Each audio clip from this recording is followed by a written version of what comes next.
When your morning starts, make sure to look around for the right company to serve you everything you need to know about what's happening around you. That's why you need VOP this morning, because we will climb this far to give you a voice in what's going on, from news, reviews, politics and the economy, sports, and even entertainment. Join us weekdays, 7 a.m. to 9 a.m. right here on VOP TV. VOP TV. Now you have more than a voice.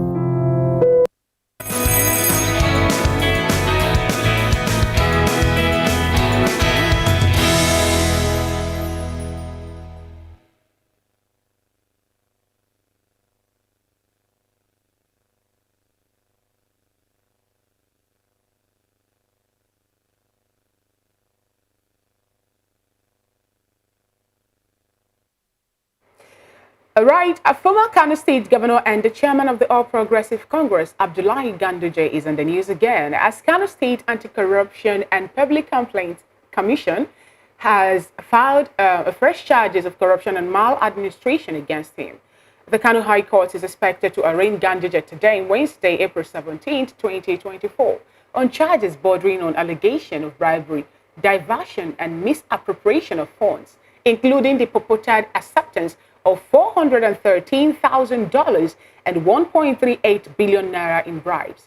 Do recall that last year, 2023, Ganduje was a subject to a video that circulated across the country. Anyway, we who have a video to play, for you to. Well, this wasn't last year. This was in 2017. The event happened in 2017, but this video came out in 2018. All right. However, the situation took a new twist on Monday with some APC executives in Ganduje's ward in Kano suspending him and insisting that he exonerates himself of corruption charges leveled against him by the state government. And this also made the executive members of the party in the state to dismiss the suspension and sanction the ward officials that were involved in sanctioning Ganduje. Ganduje, who was Kano State Governor between 2015 and May 2023, has been under pressure to resign his position as the national chairman of the All Progressives Congress, APC. All right, joining us this morning, though virtually to do justice to this topic, we have a Kano-based legal practitioner, Barrister Bashir Baduru, and also we have Mr. Chukuma Okoro, who is a journalist and a public affairs commentator. We have Dr. Dennis Amachori, he's a former DSS director and security consultant. They will actually join us to do justice to this particular topic this morning. All right, so let's meet our guest, virtual guest. Let me come to now. Let me start with the barrister now. Barrister Bashir Badru. Good morning to you. Welcome to VOP TV. Now, the first question on the minds of a lot of Nigerians is, okay, why wait until this time? And is this case, is it in the purview of the Public Complaints Anti-Corruption Commission in Kano State? Is it in the purview of the state to judge, or is it a federal offense? Nigerians, and a good morning, everyone. I think this is it's a bit comical because this is an offense in quote, alleged offense to have happened sometimes in 2017, and the same commission has been there, Anti-Corruption Commission has been there a long time. The head of this commission was appointed by the same governor in 2015. So he ran his term and concluded his term. And today, because he's the same chairman of Anti-Corruption Commission was reinstated in 2020, so he still have another 5 years that is running, and probably by next year he will be leaving the office. So he now woke up this morning, or at the time he felt this is the time to prosecute his former boss. But isn't that even a good thing? Isn't that a good thing? Benefactor. Seeing that, when the governor is in office, he had immunity. So you couldn't prosecute him at the time. I understand perfectly, but the governor did not just leave office yesterday. The governor left office since May, and we are in April. So what would you say might just be the reason for 11 months. 11 months. He waited 11 months to conduct his investigation into those activities. He is not aware of those activities from 2017 to 2024. Now, my position is simple. Okay. If this is true, then we will be experiencing a paradigm shift in our corruption cases in Nigeria. Well, the truth is known to every Nigerian. That this probably will come back again as a charade. That everybody is just, let's just create some news for everyone, and after a week or two, it rests. That has always been the style here. Unfortunately, that if this is about a new Nigeria, like the party's name, New Nigerian People's Party, if it is about a new Nigeria, then we are in for a new Nigeria truly. And I will also add, it must not only be an individual who just left the stable last year. Let us trace it back to 1999 and bring everyone who has sat on that seat to book in the same manner. You're talking about Farouk Lawan as well. But in the case of Farouk, he did admit to collecting bribe. Yes, he came out and said, yes, he collected bribe at some point when he was accused. That's a former a lawmaker. That was a lawmaker. The former governors of Kano State. I'm talking about Kwankwaso. Okay. The one that succeeded Kwankwaso in his first. Shakari Ibrahim. Then before Kwankwaso came back for his second term. So let all the governors between 1999 and now, until Ganduje. Are you insinuating that this is a witch hunt? But Barrister, there were no corruption charges against Kwankwasi Arabiu and even Shakaru Ibrahim when they left office. Yes, because they patted themselves at the back. All right then. It doesn't mean that they went clean. Okay, Barrister, let's do the investigation too. Okay, we'll come back to you now. Examining the administration of past governors, including Ganduje. Please add all the governors. All right, Barrister, we'll come back to you. That is when you can come. We'll come back to you. Please allow me to interrupt you. When Nigerians will not say this is a political witch hunt. Okay. We'll come back to you. We'll come back to you to get the feel of indigents of Kano State as it concerns this development. And but let's introduce Chukwuma Okoro. I would so love to hear Chukwuma's analysis of this. These are the kind of things I like to talk to Chukwuma about. Chukwuma, good morning to you. Welcome to VOP TV, VOP this morning. Now, I do believe you've been following the event in Kano State from when the video broke. Now, there were two videos actually. One with him on white and another video where he wore a darker shade of Babariga. Yes, that's the white video. When this video broke initially, it didn't have audio because the contractors were trying to conceal their own identity. But later, Nigerians were exposed to the kind of conversation that took place. This coming up now, this is a case that has basically been, pushed aside by the courts in Nigeria. But coming up now, after the governor has left office, all right, when it happened, he denied it. Said no, it was Photoshop. At the time, it was Photoshop. It was fake news. But how do you react to the state judiciary, that's Kano State now, deciding to investigate the governor, former governor, I beg your pardon? Okay, good morning, Moses. Good morning, Nigerians. Good morning to your colleagues in the studio. And good morning to my co-panelist, the barrister.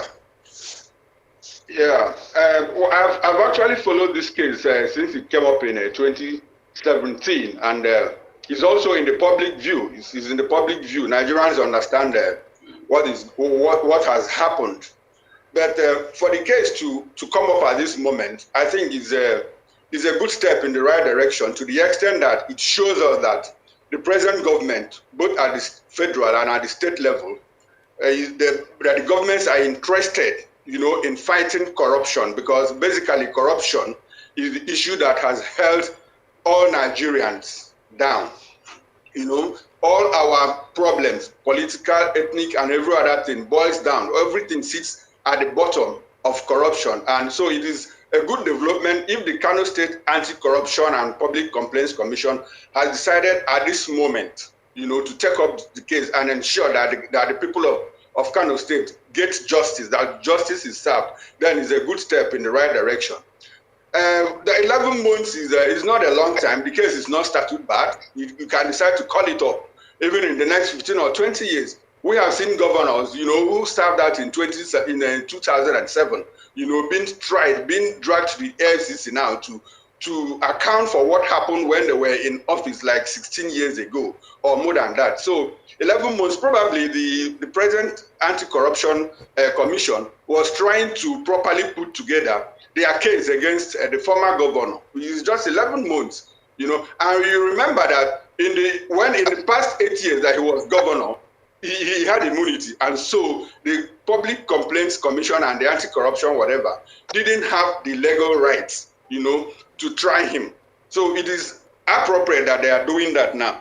But beyond all that, I want to look at what is happening in the larger picture, in the broader perspective, in the broader sense that it is still a struggle for the soul of Kano State between the APC and the NNPP. It's like father and son between Kwakwanso and Ganduje. If we have to go back in history, in the recent past, we discover that Ganduje was Kwakwanso's deputy, for 2 terms with an interregnum when Shekarau became the governor. And because of the closeness with the heart, because of the bond in that relationship, he retained him, despite opposition from certain quarters. He retained him during his second outing as the governor of Kano State. But things started falling apart when Kwakwanso when Ganduje became the governor of Kano State, and more like, according to Kwakwanso, Ganduje shut him out of the political space in Kano. And that was when the struggle started.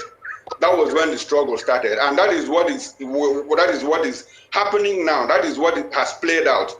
If you look at the political aspect of it, I think what the NMPP is trying to do is to put the rug under the feet of Ganduje. They now started from the ward level. Okay. APC's ward level suspended Ganduje. And within 24 hours, the state level did not constitute any disciplinary committee to investigate what led to the suspension. Within 24 hours, the state National Working Committee of APC came out and said, look, we don't take that suspension. They vacated it and even tried to discipline members of the state ward. Mm-hmm. The appropriate thing to have done was to, call members of the state committee, members of the ward executive, and ask them what happened. When they are not satisfied, they go to the local government, up to the state level, before they now come and issue a statement that says they have vacated the suspension, that it's invalid. These things the process cannot be completed in 24 hours. And so that clearly shows that the APC national chairman is using his position as the national chairman to thwart what is happening at the ward level. So it is just a power play between Kwakwanso using the NMPP government in charge of Kano State now, and Ganduje from the national level in Abuja trying to say, no, you cannot suspend me. Ordinarily, what people expect, like me and other Nigerians expect, that Ganduje should recuse himself completely from the office of the national chairman of APC. Okay. Because the allegations against him are weighty. You know, $230,000. He was caught on video, you know, trying to hide the money inside his barricade. But he has denied it. He has denied it over time. There's a forensic report. Okay. Yeah. There's a forensic report, you know, that says, look, that video is real. There's a forensic report that says that video is real. And there's been this back and forth, you know, the state government, the state judiciary has no right to try that. It's a federal crime. So why is EFCC not trying that crime? Why is EFCC foot dragging? So it just shows that, look, the national chairman of APC, Ganduje, is using his political position, the power he has at the federal level to obstruct justice. And that shouldn't happen. You understand that in the fighting corruption, we normally say that corruption fights back. If you fight corruption, corruption fights back. Okay. And that is exactly what is playing out now. So in my view, what the State Anti-Corruption Commission is doing is right. It's the right step in the right direction, because you want to see a situation where public office holders, bidding in and out of office, they are held to. Do you know what $230,000 is? And about $750 million. At the point, contractors were complaining in Kano State. It was the complaint that even led to the sting operation that brought out all these things. So it's a good thing, but I'm afraid, like Barrister said, let it not be a comic relief to the extent that after 2 weeks, you know, we go back to what we are. You know, let's see these things being concluded. All right. To the extent that the people of Kano State get justice. All right. Thank you so very much, Mr. Chukwuma. Now, I'm going to come to you, Barrister. It's quite interesting that you earlier said that this might just look like another kind of headline sensitization that the political elites are trying to give to Nigerians at this point. But I'm going to take it back to Kano State. Now, the political landscape of Kano State is that big and significant that the NNPP have at this time taken a stand in government. Is this some kind of power tussle between the former boss, and I'm talking about the former governor and person of Kwankwaso, going against his boss? Because let's face it, Kwankwaso is like the power and the brain behind the NNPP in Kano State. Is this some kind of power tussle, and what legal implication is all of this allegation going to have on the political landscape of Kano State? Barrister, are you here?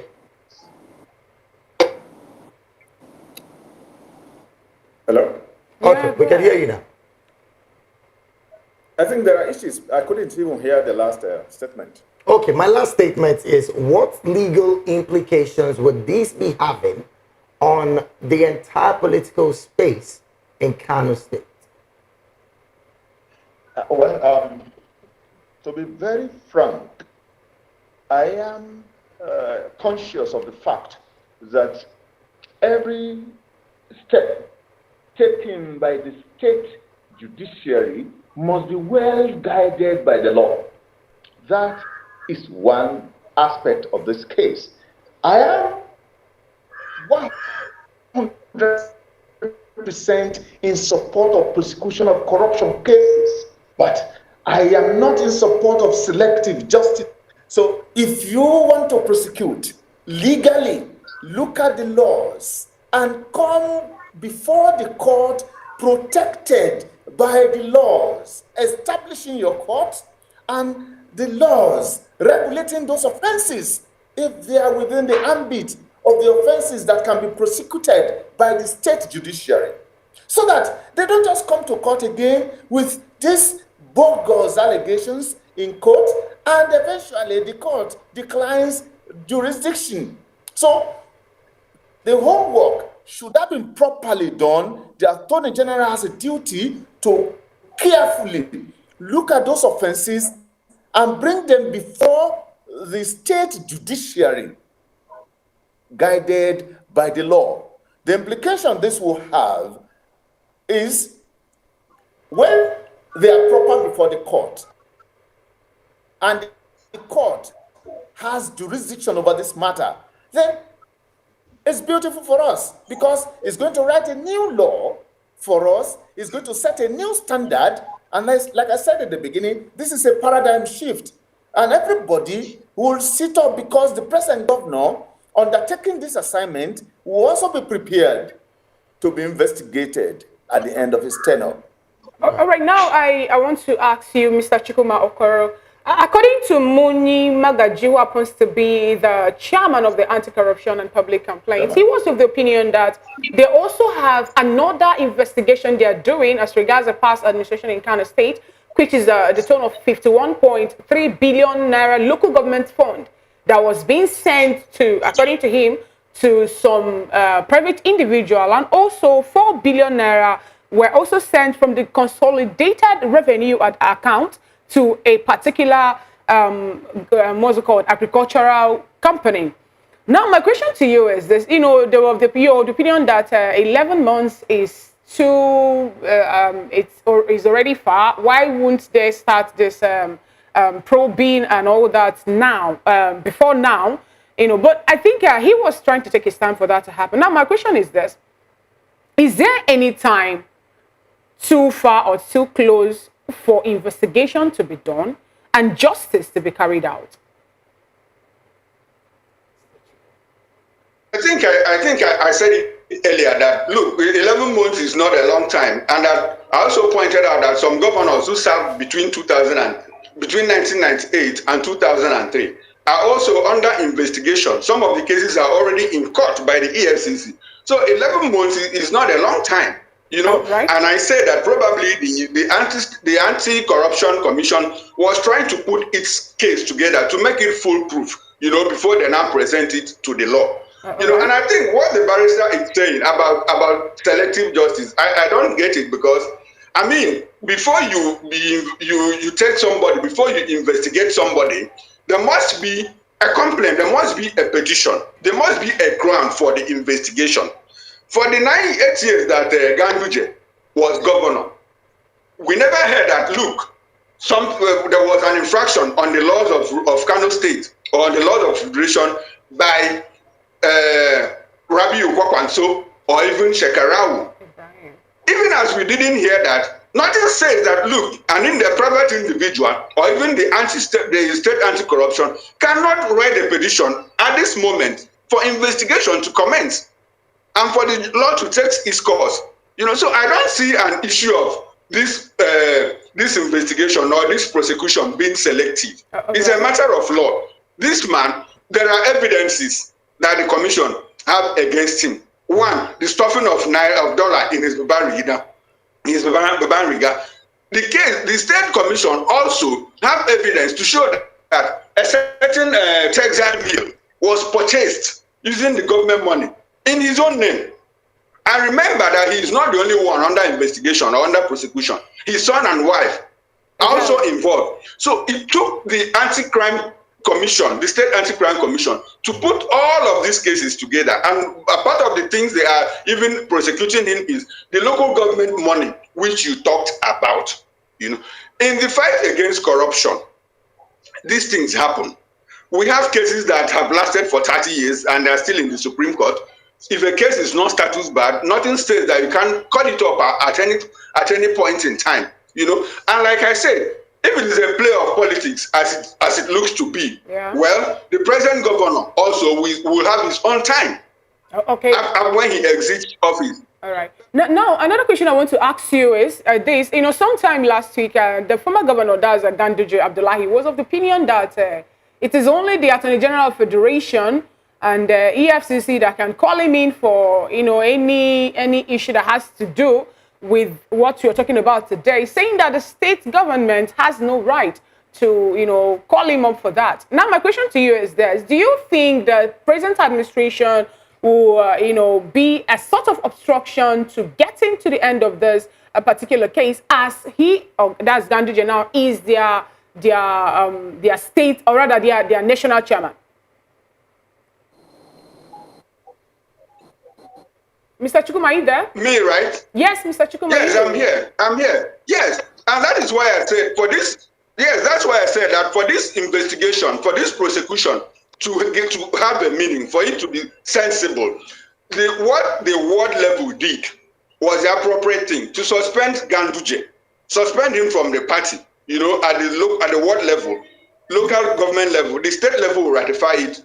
Then, when it is ratified by the state, what it automatically means is that he has lost his position as the national chairman of APC, so that he will stand aside and pave way for this investigation to be transparent, free, thorough, and fair. You know, so he cannot sit. If he sits in that position as the APC chairman, there are chances that he will use his position to torpedo the process, the prosecution, and at the end of the day, nothing will come out of it, as we have seen in so many other cases. And mind you, the presidency has been silent on this. Oh well, Kano supposed to have a very volatile politics. Interesting. Very volatile politics. I'm going to come to you, Barrister. Thank you so very much, Mr. Chukuma. But I'm going to come to Barrister right now. Well, he just said a few seconds ago, it's looking more like Ganduje is going to be using the presidential might to trample on this particular suspension that he was given from the ward level. Now, this brings to question the humanitarian situation that have been on for a while. The secretary to the government had been fingered.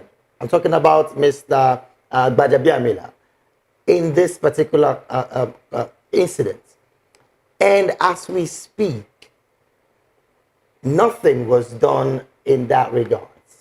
Now, do you see this whole situation in Kano State getting a final ending that would favor, because in quote, the money we're talking about is public fund, that would favor the people and not some selective political elites? Because it is almost looking like the federal government, well, the presidency, I beg your pardon, might be stepping in, because yes, it has been said that Mr. Ganduje has been suspended from the ward.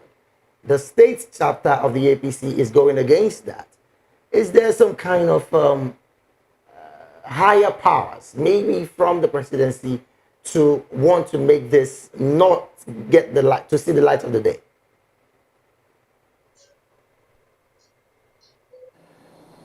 Yeah, thank you very much. I would want to suspect, like every Nigerian will want to assume and make suspicions, and I also want to make assumption in that line that it is not impossible that the presidency will want to use its might to suppress whatever investigation or prosecution of this matter, but that is still an assumption. I keep it there as just an assumption. Now, I come to the process leading to this prosecution. You see, as a lawyer, I will try as much as possible to ensure that this process becomes seamless and it is foolproof, like Chukuma said. You see, the process leading to suspension of a party member has not been properly followed. That is a very big gap. And that is why the state executives had to come in and say, no, this has been flawed. You don't just suspend because of rumor. First, communicate this allegation to that individual and give him opportunity. That is what Section 21 of APC Constitution said. Give him opportunity to respond, to defend these allegations. I have not seen on the media space where this step was taken. And the letter written to Ganduje from the ward, the chairman of his ward, to say, please, this is an allegation. They were following the media hype that Ganduje is being investigated by the state government, and because of that, he is suspended. Is it done in that way, Mr. Chukuma?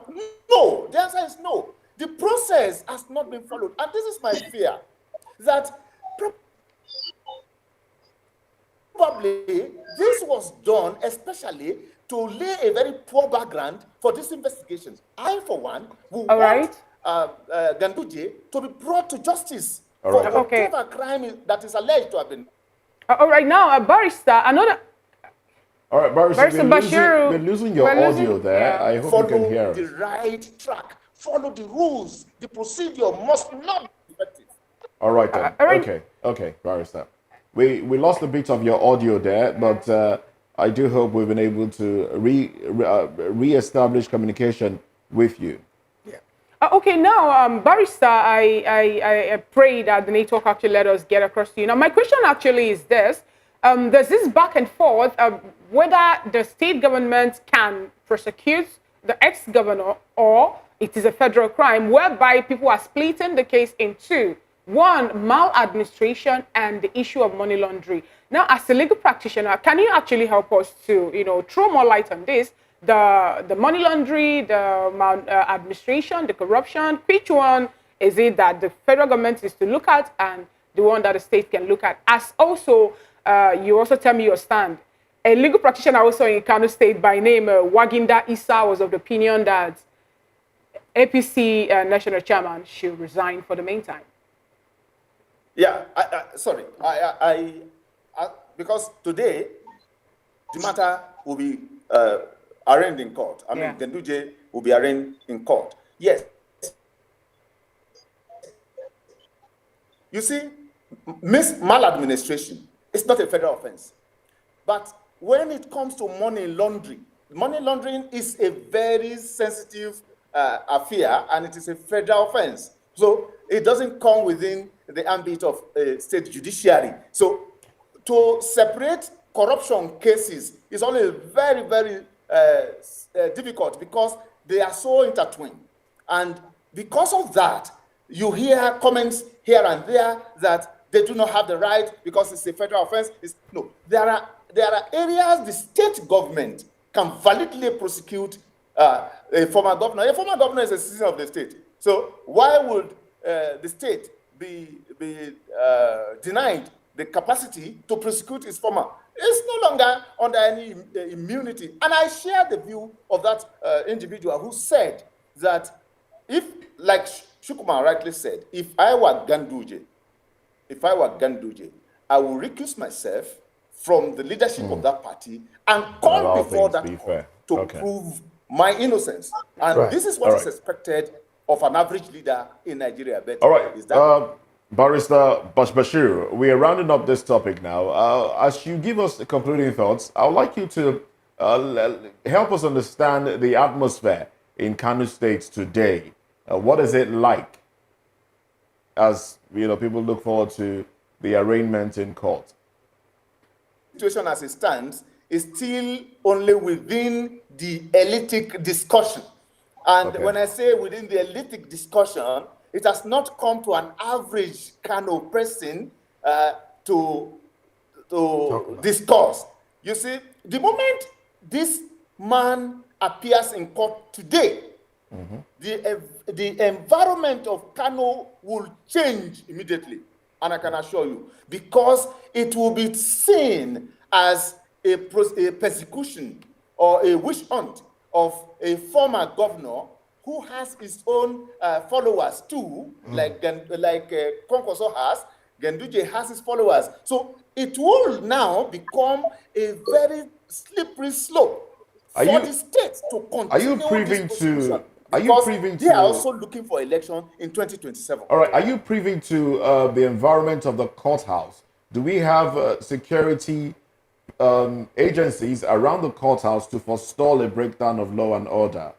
Security agencies will be around the court this morning. In fact, the entire secretariat of Audubako will be fenced because no movement around that area will be permitted because the big fish is coming to court if he actually comes today. Okay, if he actually comes today. Well, thank you very much, Barrister Bashir Badru, a lawyer, a Kano-based lawyer.